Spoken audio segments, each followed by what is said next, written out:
आज की कहानी कुछ ऐसी पुलिस की गलतियों की भी कहानी है और 3 कत्ल और 3 रेप और उसके बीच में कैसे पुलिस जांच करती है उसकी कहानी है।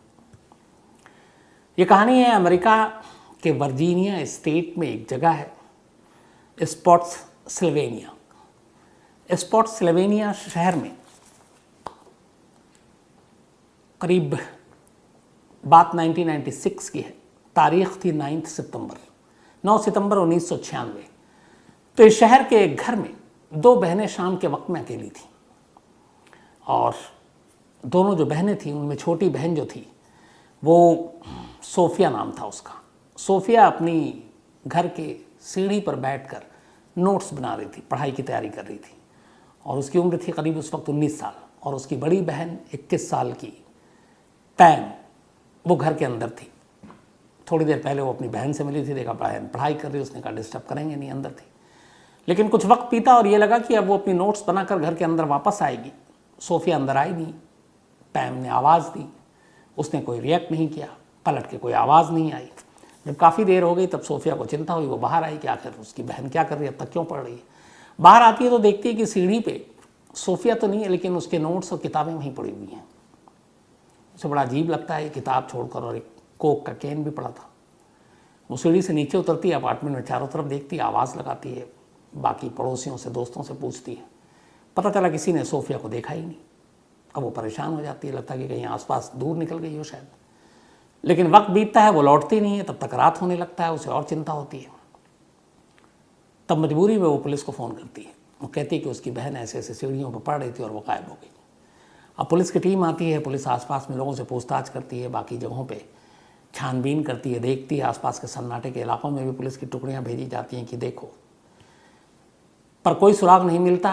रात से सुबह हो जाती है। इस दौरान में पुलिस सोफिया के बारे में तमाम छोटी बड़ी जानकारी उसकी बहन पैम से लेती है। उसकी कद, हाइट, तस्वीरें, उसके दोस्त, स्कूल, कॉलेज, सबके बारे में बेसिक जानकारी।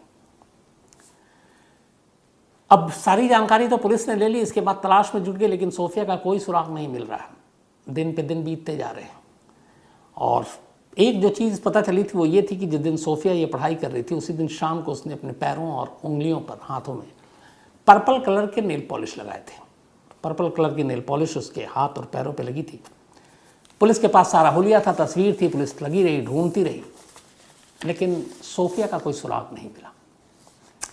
हालांकि इस दौरान में पुलिस ने आसपास के दूसरे पुलिस स्टेशन में भी खबर दी कि कोई ऐसी लड़की, फ़ोटो भी फैक्स किए भेजे, कोई हो ऐसी कदकाठी की, पर कहीं से कोई जानकारी नहीं मिली। कुछ जगहों पे कुछ हूबहू ऐसी लड़कियों की सूचना आई, लेकिन पता चला कि नहीं, ये सोफिया नहीं, कोई और है। अब करीब महीना बीत गया और सोफिया का कोई सुराग नहीं। घर वाले परेशान, पुलिस भी परेशान। अब पुलिस ढूंढ रही है लेकिन कोई सुराग नहीं मिल रहा है। 1 महीने के बाद अचानक पुलिस को खबर मिलती है कि सोफिया के घर से कुछ किलोमीटर की दूरी पर एक तालाब है और उस तालाब में एक लड़की की लाश पड़ी है। पुलिस की टीम फौरन मौके पर जाती है। वहाँ पे सचमुच में एक लाश थी लड़की की। पुलिस लाश को अपने कब्जे में लेती है। कद काठी, हुलिया लगभग सोफिया से मिल रहा था। इसके बाद सोफिया के घर वालों को बुलाया जाता है। सोफिया के घर वाले आते हैं और देखते हैं और पहचान जाते हैं। इस लाश की शिनाख्त की एक बड़ी वजह उसके हाथ और पैर के उस पर्पल कलर का नेल पॉलिश भी था। तो लाश को पहचान लिए गए, कपड़े भी सोफिया के ही थे, इसलिए और भी आसानी हो गई। अब पोस्टमार्टम के लिए भेजा गया। पोस्टमार्टम के लिए जब भेजा गया, रिपोर्ट आई तो पता चला कि सोफिया का कत्ल हुआ है। उसे गला घोंटकर मारा गया है और कत्ल से पहले उसके साथ रेप हुआ है। अब जब कत्ल और रेप की बात आई तो आस पड़ोस के लोगों में भी गुस्सा आया। इधर पुलिस के लिए भी चैलेंज था। 1 महीने तक वो ढूंढ नहीं पाई। 1 महीने बाद लाश मिली तो वही पता चला कि रेप हुआ है। अब पुलिस ने तमाम अपने घोड़े दौड़ा दिए कातिल तक पहुंचने के लिए और उस रेपिस्ट तक। पुलिस ने लाश की जांच बड़ी बारीकी से की। उस लाश की जांच के दौरान पुलिस को लाश के साथ कपड़ों में लिपटे हुए नीले रंग के धागों के कुछ टुकड़े मिले, ब्लू कलर के, नीले रंग के। अब पुलिस को लगा कि ये धागा कम से कम सोफिया के कपड़ों से और उससे नहीं है, क्योंकि मैच नहीं कर रहा, ना कलर और ना धागे। तो अब नीले रंग के धागे और उनके ज़रिए कातिल और रेपिस्ट तक पुलिस को पहुंचना। पुलिस ने उस नीले रंग के धागे को ही अपना हथियार बनाया और कहा इसके ज़रिए हम कोशिश करते हैं। अब पुलिस तफ्तीश करती रही। सबसे ज़्यादा जो शक था उसे पड़ोसियों पर था, सोफिया के, कि कोई ऐसा शख्स है जो सोफिया का जानने वाला हो, क्योंकि सोफिया को घर से उठाकर ले जाना और इस तरीके से रेप करना सरेशाम अनजान लोगों के लिए मुश्किल होगा। पड़ोसियों के बारे में जब छानबीन शुरू की पुलिस ने, तो पुलिस को एक शख्स के बारे में पता चला जिसका नाम कार्ल था, कार्ल माइकल। ये सोफिया के घर से कुछ ही दूरी पर रहता था। 44 साल इसकी उम्र थी। क्रिमिनल बैकग्राउंड था, कई बार पुलिस में भी जा चुका था, थाने में। फिर ये भी पता चला टाइम से कि ये कई बार सोफिया के घर के नीचे भी आया, सोफिया से इससे बातचीत भी करते हुए लोगों ने देखा। और सबसे बड़ी बात ये थी कि कार्ल माइकल के पास जो कार थी, उस कार का कलर भी जो है कारपेट का कलर, बल्कि उस कार के अंदर नीले रंग का था। और उस नीले रंग के कारपेट में वैसे ही नीले रंग के धागे लगे थे। अब इस एक नीले रंग के धागे को पुलिस ने सबसे बड़ा हथियार बना लिया, क्योंकि सोफिया की लाश के साथ भी नीले रंग के धागे मिले थे। पुलिस ने इसी शक पर कार्ल को गिरफ्तार कर लिया। कार्ल कहता रहा कि मैं बेकसूर हूँ, मैंने कोई कत्ल नहीं किया, मैंने कोई रेप नहीं किया। लेकिन पुलिस ने कहा कि नहीं, इस इलाके में एक तुम ही हो जो क्रिमिनल बैकग्राउंड के हो, और तुम्हारी कार के जो कारपेट है उसमें से नीले रंग के धागे जो हैं सोफिया की बॉडी से वैसे ही धागे मिले। फिर तुमने सोफिया से बातचीत भी करते हुए देखे गए थे। अब ये सारी चीज़ें काफ़ी थी। पुलिस ने अब कार्ल से कहा अपना जुर्म एक्सेप्ट करो। काफ़ी टॉर्चर भी किया गया, वो मानने को तैयार नहीं कि मैं कातिल हूँ। लेकिन फिर भी पुलिस ने उसे पकड़कर अदालत में पेश किया और अदालत ने उसे जेल भेज दिया। पुलिस से कहा कि आप बाकी की तफ्तीश पूरी कीजिए। अब पुलिस अपनी पीठ थपथपा रही है कि चलो एक रेप एंड मर्डर का केस सुलझा दिया, और जो लोगों का गुस्सा था वो कम हो गया। कार्ल जेल में है। करीब 7 महीने का वक्त बीत जाता है। कार्ल जेल में है। सोफिया के कत्ल को 7 महीने हो गए, 7 मंथ। पुलिस इधर बेफिक्र, उसकी बस यही कोशिश है कि अब कार्ल को किसी तरह सज़ा दिलाई जाए, और वो बाकी अपने कामों में जुट गई। लेकिन 7 महीने के बाद 1 मई 1997 की एक तारीख आती है, और इसी स्पॉट स्लोवेनिया में एक साथ एक घर से 2 बहन गायब हो जाती हैं, जिनकी उम्र 15 और 12 साल थी। दोनों माइनर थी। और ये दोनों बहनें जो गायब हुई, इनके घर वालों ने कंप्लेंट जब लिखाई तो पता चला कि ये दोनों अपने घर के बाहर लॉन में खेल रही थी। शाम का वक्त था। खेलने के बाद ये अक्सर घर लौट आती हैं। उस शाम लौटी नहीं। घर वालों ने आस पड़ोस में देखा, रात हो गई, देर रात तक भी नहीं लौटी। तो दोनों बच्चियों के पिता ने फिर पुलिस को फ़ोन किया, और लॉन में खेलने के दौरान ये दोनों बच्चियां भी अपने साथ शाम को पढ़ रही थी, किताबें भी लेकर गई थी। और लॉन में किताबें तो मिली, लेकिन बच्चियां गायब। अब जब इस गुमशुदगी की दोनों बच्चियों की खबर आई, अगले दिन न्यूज़पेपर में छपा, तो पूरे शहर के लोगों को 7 महीने पुराने सोफिया की गुमशुदगी, फिर उसकी 1 महीने बाद लाश की बरामदगी, उसके रेप की कहानी, सारी चीज़ें उनके जहन में घूम गई। लोग डर गए कि लगभग जो पूरा मामला था वो कुछ वैसे ही था जैसे सोफिया अपने घर के सीढ़ी पर बैठकर पढ़ रही थी, गायब हो गई। ये दोनों बहनें अपने घर के नीचे, बल्कि घर में पढ़ रही थी, फिर लॉन में गई, गायब हो गई। किताबें वहीं पड़ी थी, सोफिया की भी किताबें वहीं पड़ी थी। अब इन दोनों बहनों की जब गुमशुदगी की खबर आई, पुलिस ने मामला दर्ज किया, और इन दोनों बहन, जिनका नाम था क्रिस्टीन और कैटी, ढूंढने की कोशिश शुरू कर दी। कोई सुराग नहीं मिला। 5 दिन बीत गए। इस दौरान में अब जिन लोगों ने सोफिया के केस को सॉल्व किया था, उन पुलिस वालों को लगा कि जिसने सोफिया का कत्ल किया, और अगर इन दोनों केसों में सिमिलरिटी है, एक जैसा है, तो फिर कातिल तो जेल में है 7 महीने से, यानी कार्ल माइकल। तो जेल में रहते हुए तो वो दोबारा कत्ल कर नहीं सकता। पुलिस ने चेक भी किया कि कहीं वो जेल से बाहर तो नहीं निकला, भागा तो नहीं, कोई सेटिंग तो नहीं। जैसे अपने कई बार होता है, लोग जेल से बाहर निकल आते हैं और शाम को निकलते हैं और फिर देर रात वापस पहुंच जाते हैं। तो पता चला नहीं, वो तो सख्त पहरे में है। अब पुलिस को लगा कि वाकई कार्ल माइकल जो है कहीं बेगुनाह तो नहीं है। 5 दिन बीत गए, पुलिस पूरी तफ्तीश करती रही, कोई सुराग नहीं मिला। 5 दिन के बाद अचानक पुलिस के पास एक फ़ोन आता है। क्रिस्टीन और कैटी के घर से करीब 65 किलोमीटर दूर एक तालाब में 2 बच्चियों की लाशें मिलती हैं। पुलिस की टीम फौरन मौके पे जाती है, क्रिस्टीन और कैटी के घर वालों को ले जाती है। वहाँ पे दोनों लाशों को पहचान लेते हैं। वो लाशें क्रिस्टीन और कैटी की ही थी, ठीक उसी तरह मिली थी जैसे सोफिया की मिली थी। पुलिस ने लाशों की बारीकी से जांच की, मुआयना किया। उन दोनों की लाशों के साथ उनके कपड़ों से भी नीले रंग के धागों के कुछ टुकड़े मिले। अब जब ये धागों के टुकड़े मिले सेम, पुलिस परेशान भी हो गई और हैरान भी हो गई, इसलिए कि सेम सोफिया की लाश के साथ नीले रंग के धागों के टुकड़े मिले थे और उसके कत्ल के इल्ज़ाम में माइकल को पुलिस ने पकड़ा, जेल भेज दिया। अब वैसे ही लाश तालाब में, जैसे सोफिया की लाश तालाब में, वैसे ही धागे के टुकड़े नीले रंग के इन दोनों लाशों के साथ।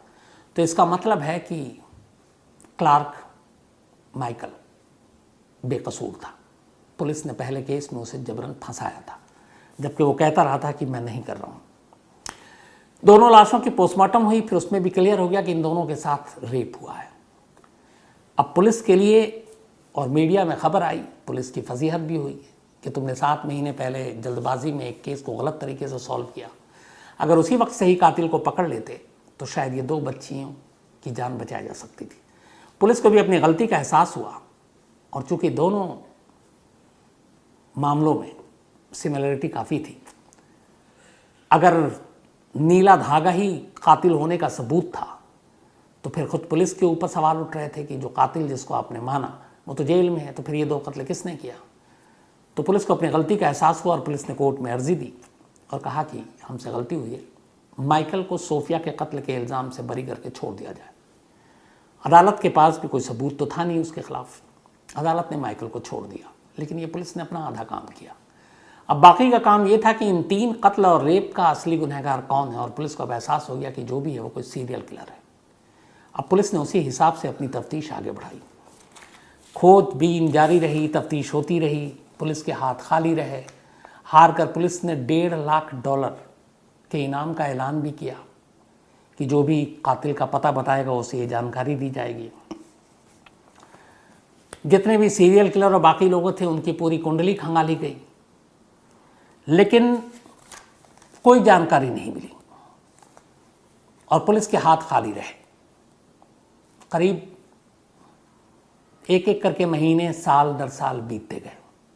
6 साल बीत गए।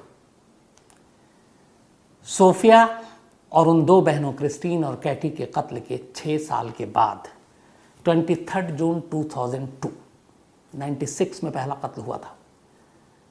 23 जून 2002, 6 साल के बाद अमेरिका की एक शहर कोलंबिया की सड़क पर देर शाम एक लड़की बदहवास दौड़ रही थी।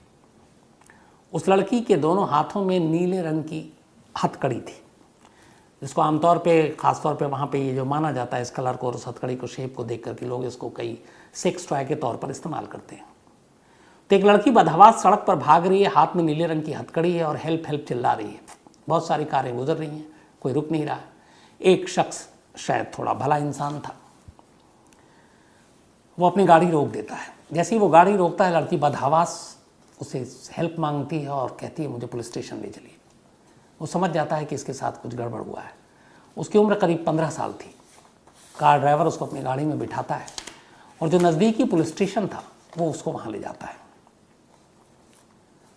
लड़की पुलिस स्टेशन पहुँचती है, बेहद घबराई, बदहवास, रोती हुई, और वो पुलिस को बताती है अपनी कहानी।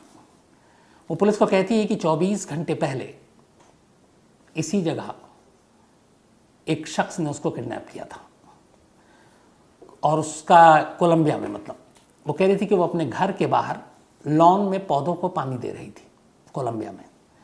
तभी एक आदमी उसके पास आया। उसे लगा कि शायद ये न्यूज़पेपर और मैगज़ीन वाला हॉकर है कोई बेहतर, तो उसके करीब आया, उसने उससे कुछ पूछा। इसके पास कुछ ये जवाब देती। शाम का टाइम था, थोड़ा अंधेरा हो रहा था। उस शख्स ने देखा आसपास में कोई नहीं, अचानक उसने पिस्टल निकाल ली, लड़की को पिस्टल दिखाई और कहा कि सीधे मेरे साथ चलो वरना गोली मार दूंगा। इसके बाद वो लड़की को अपनी वहीं पे थोड़ी दूर पे उसकी एक कार खड़ी थी, उस कार के पीछे में एक प्लास्टिक की टंकी थी बड़ी सी, और वो कार पीछे से ओपन था। उसने लड़की को उस टंकी में, पानी के टंकी में बंद कर दिया, ऊपर से ढक्कन लगा दिया। उससे पहले उसने उसको वो हथकड़ी पहनाई और फिर वो उसको लेकर एक फ्लैट में चला गया। फ्लैट में ले जाने के बाद उसने उस लड़की के साथ कई बार रेप किया। वो लड़की करीब 18 घंटे तक उसके कब्जे में रही। 18 घंटे के दौरान उसने उसका कई बार इज्जत लूटी और फिर वो थक कर उसी फ्लैट में सो गया। जब वो सो गया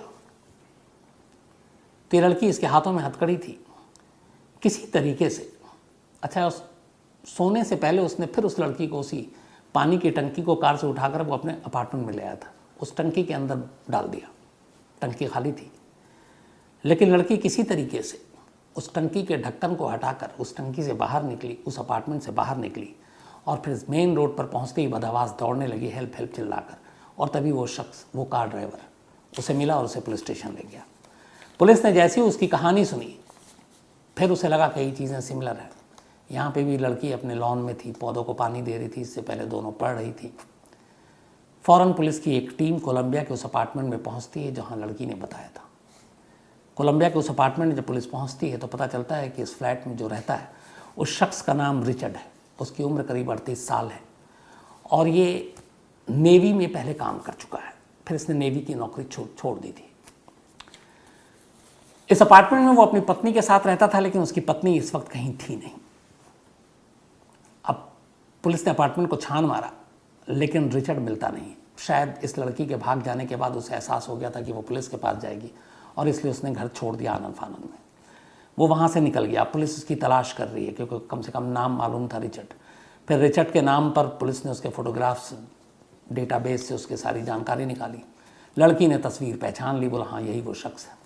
अब पुलिस की टीम लगातार रिचर्ड को ढूंढती रही और आखिरकार कोलंबिया से दूर फ्लोरिडा में कुछ दिनों के बाद रिचर्ड को पकड़ लिया। रिचर्ड को पकड़ने के बाद पुलिस उसे अपने कब्जे में लेकर आ ही रही थी। यहाँ पे भी पुलिस से गलती हुई। पुलिस ने उसकी ठीक से उस वक्त तलाशी नहीं ली। रिचर्ड के पास एक पिस्टल था।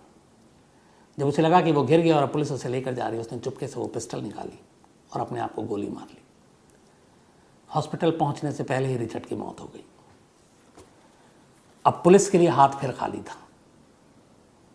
पुलिस ने फिर भी उस घर से फिंगरप्रिंट्स उठाए, उस टंकी से उठाए और इत्तेफाक की बात है पुलिस को उस घर से नीले रंग के वैसे ही धागे मिले जो शुरू के 3 कत्ल में मिले थे। उन नीले रंग के धागों को उन 3 कत्ल से जुड़े हुए धागों से जो बरामद हुई थी मैच किया गया तो मिल गए।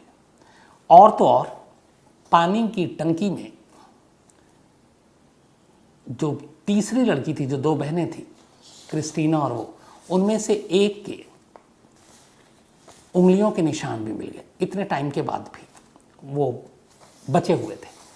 तो उंगलियों के निशान उस टंकी से मिलना, नीले रंग के धागे का मैच करना और फिर उन दोनों लड़कियों का डीएनए रिचर्ड के डीएनए से मैच करना, इसने साबित कर दिया कि सीरियल किलर और रेपिस्ट कोई और नहीं बल्कि रिचर्ड था।